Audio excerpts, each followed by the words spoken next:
WhatsApp guys, welcome back once again. दोस्तों, आज की कहानी उस समय की है जब इंसान ने सिर्फ सत्ता और पैसे के लिए इंसानियत को शर्मसार कर दिया। न जाने कितने लोग अगर आज भी उस दिन के बारे में सोच लेते हैं तो उनकी रूह कांप जाती है।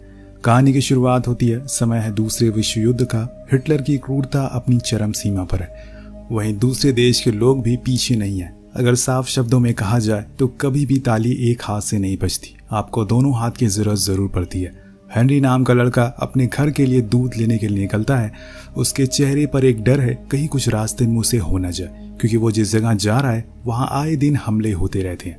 उधर दूसरी ओर हम कुछ आम लोगों को देखते हैं जो अच्छे घर के थे और इनकी 3 बेटियां आज शादी में जाने वाली है, जिसके लिए वो अपनी कार में बैठ जाती हैं और हंसी खुशी वहां से निकल जाती है। पर उसी समय हम आसमान में कुछ ब्रिटिश प्लेन को उड़ते हुए देखते हैं, जो इस कार को देख लेते हैं और उन्हें लगता है कि ये किसी जर्मन नागरिक की कार है। अब वो अंधाधुंध गोलियां बरसाना शुरू हो जाते हैं, जिसमें अंदर बैठे लोगों के न जाने कितने टुकड़े हो जाते हैं। और ये सब दूर से हेनरी देख रहा था। वो कार के पास जाता है, ये सोच कर कि क्या पता कोई जिंदा हो, लेकिन जब वो उस गाड़ी के अंदर का नजारा देखता है तो सहम जाता है। अब वो इतना ज्यादा डर जाता है कि उस दिन उसकी आवाज चली जाती है। आप सोच ही सकते हैं कि कैसा हशर हुआ होगा उन लोगों का। हेनरी के घर पहुंचने पर उसकी माँ बहुत बार पूछती है कि तुम्हें क्या हुआ है, लेकिन वो कुछ बोल ही नहीं पा रहा था। उन्होंने उसे कई डॉक्टर को भी दिखाया पर कोई फायदा नहीं था। रिजल्ट हर जगह एक ही जैसा था। सभी डॉक्टर एक ही बात कह रहे थे कि उसे कोई गहरा सदमा लगा है। अब सीन शिफ्ट होकर पहुंचता है जूटलैंड पर, जो कि एक छोटा सा शहर है जहां पर जर्मन का कब्जा था।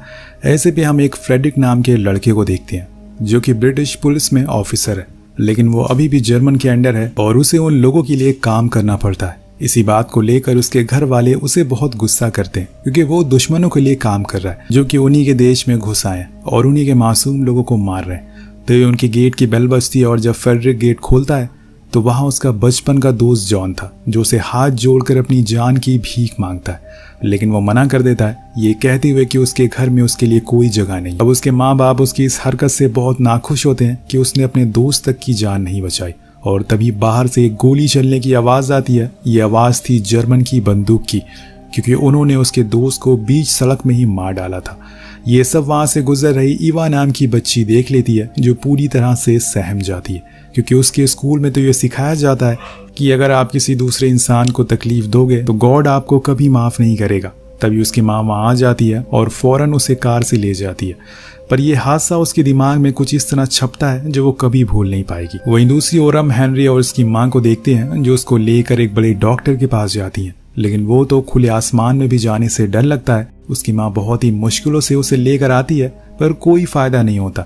डॉक्टर हर वो कोशिश करते हैं जिससे कि उसकी आवाज वापस आ जाए, या फिर ऐसा उसके साथ क्या हुआ है वो जान सके, उसकी ऐसी हालत क्यों हुई है। लेकिन हेनरी बार बार उस दिन के दृश्य को अपने इशारों की मदद से उन्हें समझाने की कोशिश करता है, लेकिन वो समझ ही नहीं पाते। तब उसकी माँ फैसला करती है कि वो उसे अपनी बहन के घर ओपन गिम शहर में लेकर जाएंगे। शायद वहां जाकर हेनरी थोड़ा अच्छा महसूस करे, क्योंकि वहां पर उसकी कजन भी रहती है।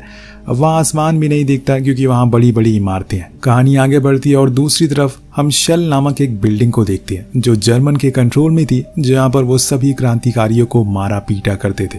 साफ शब्दों में कहा जाए तो ये उनकी क्रूरता का गढ़ था। और आज वो एक डैनिश रिपोर्टर को पकड़ कर ले आए हैं। उसे मार पीट कर उनके प्लान के बारे में पूछ रहे हैं, पर वो कुछ भी उन्हें नहीं बताता, इसलिए वो उसे और तकलीफ देते हैं।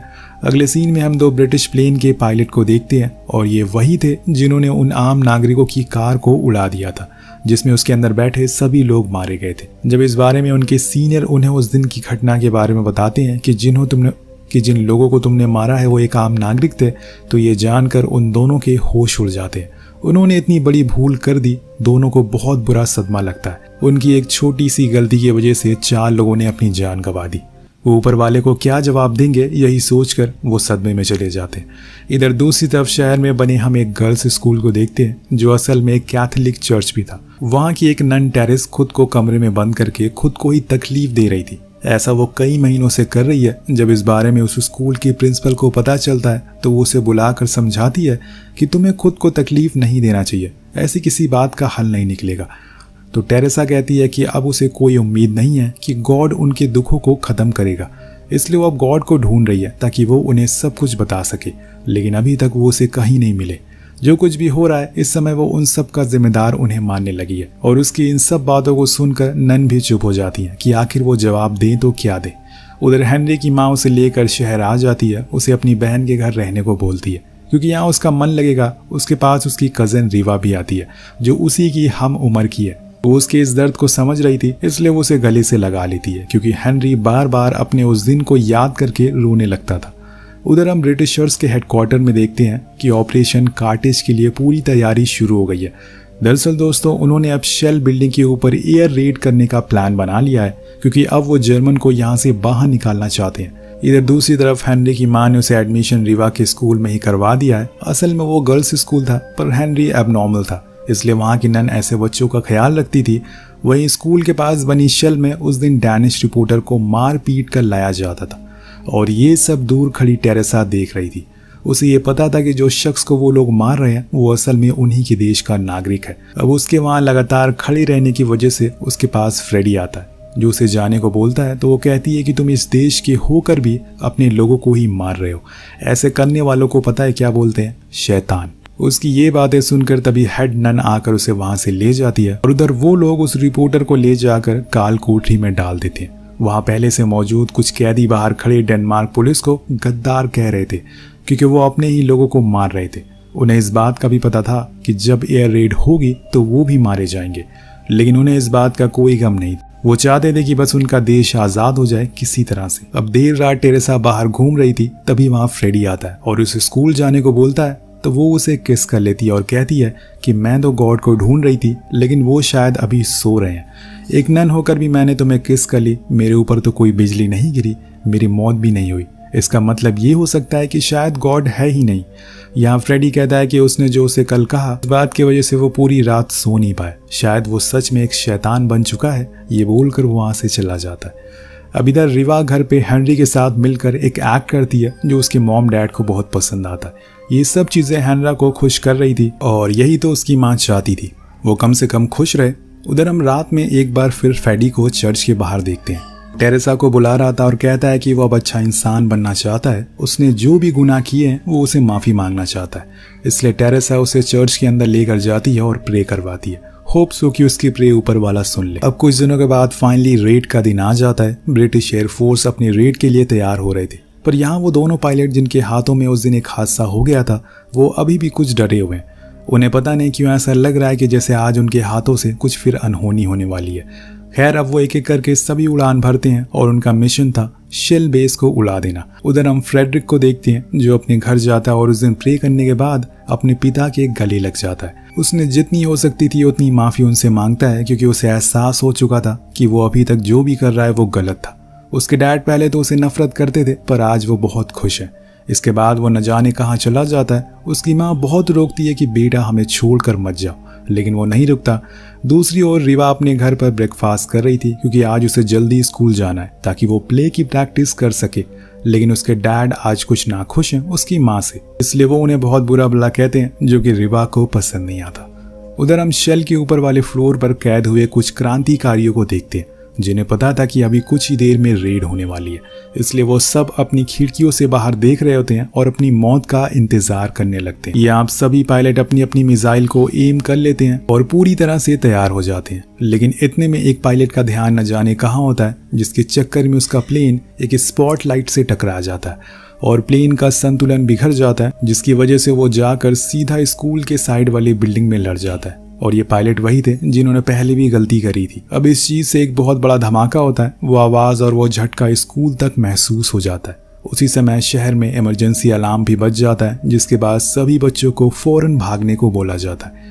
वहीं आसमान में अब प्लेन के बीच में कंफ्यूजन बढ़ जाता है क्योंकि जो पीछे से प्लेन आ रहे थे उन्हें दो जगहों से धुआं उठता हुआ दिखता है, जिसमें एक स्कूल था और उसी को सारे पायलट शेल बेस समझ लेते हैं और उस पर कई सारी मिसाइल छोड़ देते हैं, जिससे पूरी बिल्डिंग हिल जाती है। सभी बच्चे इधर से उधर भाग रहे थे, पर इतने में सीढ़ियों की दीवार गिर जाती है जिसमें कई बच्चे मारे जाते हैं। ये सब ऊपर खड़ी टेरेसा देख रही थी, इसलिए वो फौरन उनसे कहती है कि हमें बेसमेंट में जाना चाहिए।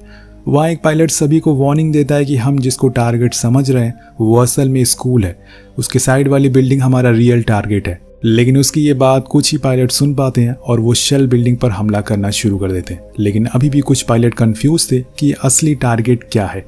इधर टेरेसा जितना हो सके उतने बच्चों को लेकर नीचे बेसमेंट की ओर भागना शुरू कर देती है और वहीं जाकर छुप जाती है। पर अगर बिल्डिंग गिर गई तो बेसमेंट भी किसी काम का नहीं रहेगा और यहाँ पर वो कैसे खुद को और बच्चों को जिंदा रख पाएगी। उधर हमें पता चलता है कि शेल की पूरी इमारत को तबाह कर दिया गया, जिसमें कई क्रांतिकारी बच निकले हैं पर आधे से ज्यादा मारे जाते हैं। लेकिन यहाँ स्कूल में अभी भी बम गिराया जा रहा है। तभी एक बम आकर सीधा बेसमेंट के पास गिरता है। उसके गिरते ही हर तरफ दहशत का माहौल बन जाता है, सभी बच्चे डर जाते हैं और थोड़ी देर बाद जब वो फटता है तो सारे लोग और सभी बच्चे मारे जाते हैं। ये बहुत ही भयानक दृश्य होता है जो किसी भी तरीके से बयां नहीं किया जा सकता। और इसी पल हम रिवा और हेनरी को देखते हैं जो बच गए थे, लेकिन रिवा तो मानो सहम सी गई थी, उसके पूरे शरीर में राख लगी हुई थी। तभी हेनरी देखता है कि 2 प्लेन और आ रहे हैं, इसलिए वो अंदर भाग जाता है। लेकिन रिवा वहां से बिना कुछ बोले ही भागना शुरू कर देती है। हेनरी उसे बहुत रोकता है लेकिन वो नहीं रुकती। अब कुछ समय के बाद बमबारी रुक जाती है तो सभी बच्चों के माँ बाप स्कूल की ओर भागना शुरू करते हैं, जिसमें रिवा की माँ एली भी थी। लेकिन जब वो शेल और स्कूल को देखते हैं तो उन्हें यकीन हो जाता है कि इंसान ने अपनी इंसानियत को दफन कर दिया है। हर तरफ मातम छाया हुआ था। सभी माँ बाप की आंखें अपने बच्चों को ढूंढ रही थी। अंदर से कुछ बच्चे और नन बाहर आ रहे थे, लेकिन एली को जिसकी तलाश थी वो नहीं आ रहा था। धीरे धीरे करके वो टूटती जा रही थी। उसका हस्बैंड माइक आकर समझाता है कि सब्र रखो, गॉड हमारे साथ है। मुझे लगता है कि सब लोग जिंदा है, हमें बस उन्हें ढूंढना है। तेजी से एम्बुलेंस आना शुरू हो जाती है। माइक अपनी बेटी रिगमर और हेनरी को ढूंढने के लिए उन मलबों को हटाना शुरू कर देता है। उसकी मदद वहाँ कई लोकल लोग कर रहे थे, जिसमें फ्रेडी भी होता है। तभी माइक को नीचे से एक आवाज आती है और ये आवाज थी टेरेसा की, जो नीचे फंसी हुई थी, अभी भी जिंदा थी।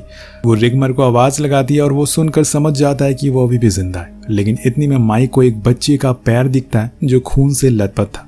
उसका आधा शरीर मलबे के अंदर था। वो समझता है कि शायद ये उसकी बेटी है, लेकिन जब वो उसे बाहर निकालता है तो वो कोई और थी। पर उसकी जैसी हालत हो गई थी, वो उसे देखकर खुद को रोक नहीं पाता रोने से, क्योंकि उसके शरीर में बस उसकी धड़ी थी और कुछ नहीं। वहीं दूसरी ओर हम हेनरी को देखते हैं। वो अपने चारों ओर घट रही सारी घटनाओं को देखता है और उसे अपना पहला वाला मंजर फिर से याद आ जाता है। उसने अपनी इस छोटी सी जिंदगी में 2 बार ऐसे कत्लेआम देखा है। तभी एक फायर फाइटर आकर उससे कहता है कि तुम मेरी मदद करो, जो भी बच्चे घायल हैं उनसे और उनके पेरेंट का नाम लिखो। लेकिन उस फायर फाइटर को ये पता नहीं था कि वो बोल नहीं सकता। वहीं टेरेसा बार बार लगातार रिगमर से बात कर रही थी ताकि वो अकेला महसूस ना करे। वो उसे बताती है कि जहाँ पर वो फंसी हुई है वहाँ की पाइपलाइन फट चुकी है, इसलिए वहाँ तेजी से पानी भरता जा रहा है। और तभी यहाँ हम एक चमत्कार होते हुए देखते हैं। हेनरी बहुत कोशिश करता है कि वो इशारों में कैसे भी करके उन बच्चों के नाम पूछ सके, लेकिन ऐसा हो नहीं पाता। और तभी न जाने कैसे वो बोलना शुरू कर देता है। इस हादसे की वजह से उसकी आवाज़ वापस आ गई थी, जिसके बाद वो फटाफट कई घायले बच्चों के नाम अपने डायरी में लिख लेता है। शायद ऊपर वाले ने उसके इस नेक काम को देखकर उसकी आवाज़ वापस लौटा दी। उधर दूसरी ओर ऑडिटोरियम में सभी पेरेंट्स को इकट्ठा कर लिया जाता है और उन्हें बोला जाता है कि आपको आपके बच्चे की जानकारी यहीं पर मिलेगी। कुछ देर होने के बाद टेरेसा को रिगमर की आवाज़ आना बंद हो जाती है और यहाँ वो उस काम को करना शुरू कर देती है जो उसने कभी नहीं किया था। अगर किया भी था तो सिर्फ दिखावे के लिए, यानी कि गॉड से प्रे करना, जिन्हें वह बरसों से ढूंढ रही थी। उधर ऑडिटोरियम में एक एक करके हेनरी सभी बच्चों के नाम लेकर आता है और उनके पेरेंट्स भागकर बाहर जाने लगते हैं। इसी दौरान रिगमर की मॉम यानी कि उसकी आंट उसे देख लेती हैं और फौरन उसे गले से लगा लेती हैं। लेकिन यहाँ वो अपनी बेटी के लिए चिंतित थी क्योंकि वो उन्हें कहीं दिखाई नहीं दे रही थी। उधर टेरेसा के पास फिर से रिगमर की आवाज़ आती है और जो उसे बताती है कि उसके हाथ में एक लोहे का सरिया घुस गया है, जिससे उसे बहुत दर्द हो रहा है।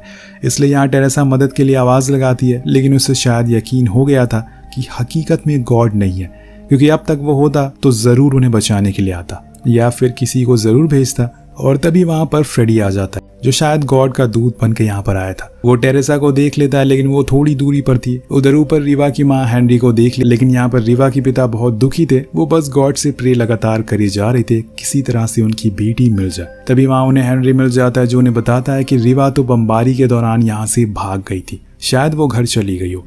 ये सुनकर रिवा की माँ घर की ओर भागना शुरू कर देती हैं। इधर हम देखते हैं कि बेसमेंट में मलबे में हलचल होना शुरू हो जाती है, जिसके कुछ देर बाद वो पूरा बेसमेंट ढह जाता है, जिसमें फ्रेडी और टेरेसा दोनों दबकर मारे जाते हैं और इनके प्यार की कहानी अधूरी रह जाती है। फ्रेडी ने पूरी कोशिश करी कि वो टेरेसा को बचा ले और अपनी गलती सुधार ले, लेकिन ऐसा हो नहीं पाया। दूसरी तरफ हम रीवा के माँ को देखते हैं जो तेजी से अपने घर की ओर भाग रही थी।